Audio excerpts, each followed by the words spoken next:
Hello and welcome back to the Data Privacy Lawyer. It's Funmi, the principal attorney, speaking behind the camera.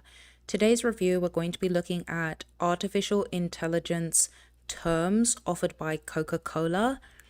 So I want us to start looking at the AI terms of service that are provided by organizations to try and see what insights we can gain about data protection and how it's working with artificial intelligence at some of the largest organizations. I inserted the link because I already did research on the fact that Coca-Cola has these terms on their website.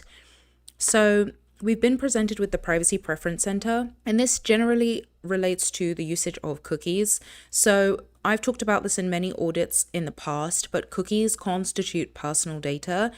And in order for individuals to have choice as it relates to their personal data, these preference centers should be presented to consumers prior to the collection of any type of cookies. Now, necessary cookies are always on because they allow the site to function, and a lot of organizations see it has a cookie policy here that will give you insight into what each of these cookies are and how they relate to Coca-Cola. Now, you can see that we've been opted out of all of the cookies that are not necessary for the site to function. This is a very Euro-centric approach in that we've been presented with the opportunity to opt in if we would like analytical cookies to be collected as we interact with the website. Now, I love the specificity of this provision here. It says Coca-Cola and partners use cookies to operate the website. Sometimes the scope for the preference center isn't explicit on the website, so it's really important for organizations to understand that when you are providing notice and choice to consumers, you need to be explicit about what's in scope. We can see here cookies are in scope, and then this relates to the operation of the website. So I'm going to always leave all of the preference cookies. I'm going to leave them off, which means that no advertising cookies should be associated with how I interact with the site. Same with analytics or personalization. I'm going to confirm my choice. And then we're going to take a look at these AI terms of service. Now, this was last updated November 5th, 2024. So this relates explicitly to engaging with Coca-Cola 2024 Create Real Magic experience. I'm not familiar with this product offering, but one thing that a privacy counsel is going to help do is identify scope. And one thing that I generally will do is ask a lot of questions about what's in scope when presenting notice or terms to consumers, because when an organization isn't explicit about what's in scope, it could confuse consumers and it could lead a regulator to believe that an organization is being misleading or deceptive about their practices as it relates to personal data. So it's really important to put scope, which Coca-Cola's done. Now we've got the intro here, and the AI terms supplement the general terms of service and privacy policy. Again, this is one of the reasons why we are doing this review of the AI terms of service for Coca-Cola. It's because there's such an overlap between how an organization rolls out artificial intelligence and then also as it pertains to the interaction with personal data, whether it is that they're training their tool or system with personal data or the interaction that consumers have as they're utilizing the tool. And I presume here that the product offering is the Create Real Magic experience, okay? So consumers should know they should be reading these terms in conjunction with the terms of service on Coca-Cola's website and the privacy policy. If there was any type of recommendation that I would make, it would be to add the term so it's very simple to read, as opposed to a consumer having to navigate the website and find these terms of service. There should be a URL link that allows the consumer to reach these easily so they understand everything, since the AI terms supplement both of these, okay? If these AI terms conflict or are inconsistent with the Coca-Cola terms, then the AI terms apply to your use of the CRM experience. So another thing that a privacy counsel is going to do before even drafting or creating these terms of service that are displayed on the public-facing website is to understand what the CRM experience involves and includes. Because if you want consumers to agree to the terms of service, you as an organization are responsible for providing transparency about what the CRM experience is, not only to your privacy counsel, but also to the consumers about how it works. Otherwise, it's going to be difficult for consumers to understand how their personal data interacts with the tool.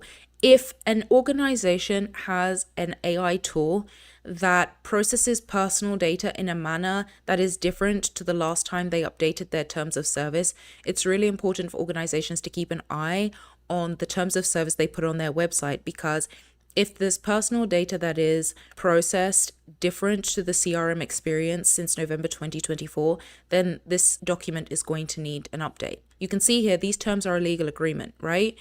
If a consumer is agreeing to the CRM experience as of November 5th, 2024, but the actual CRM experience has changed, then there could be a legal argument that the agreement is not binding, right? Because how the personal data is being processed is inconsistent with the terms of service and the transparent provisions within this document. Okay, the CRM experience is available to residents of the countries listed in Exhibit A. Now, how does this tie back into privacy?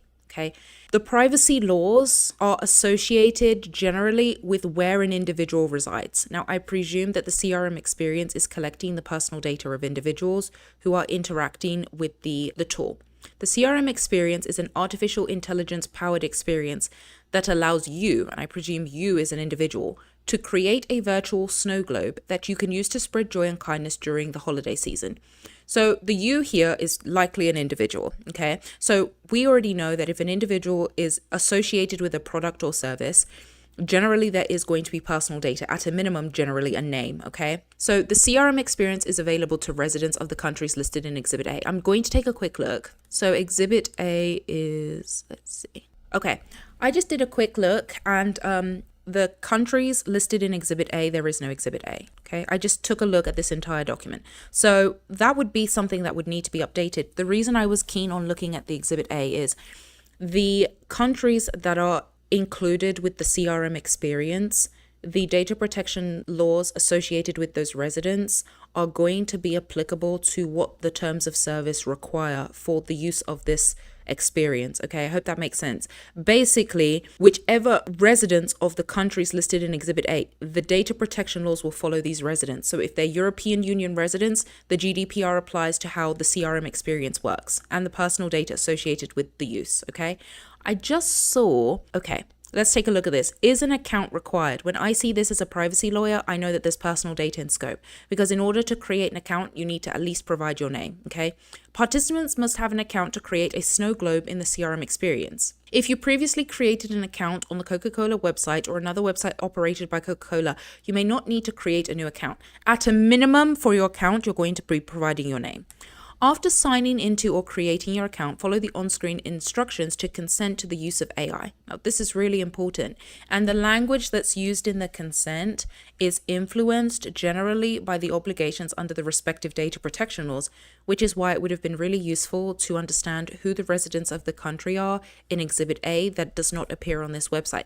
How is it possible that consumers are able to agree to a legal document when they don't know if they're residents of the country where an Exhibit A doesn't exist? So it's really important as an organization that you are looking at the documents you put on your public facing website, because in the event there is a resident that is looking to engage with the CRM experience, how do they know that it's available to them as a resident when the terms of service that are considered a legal agreement don't even list that information? Okay, I'm going to take a look down and see what types of personal data identifiers are associated, one, with the creation of the account. I know there's going to be a name, definitely.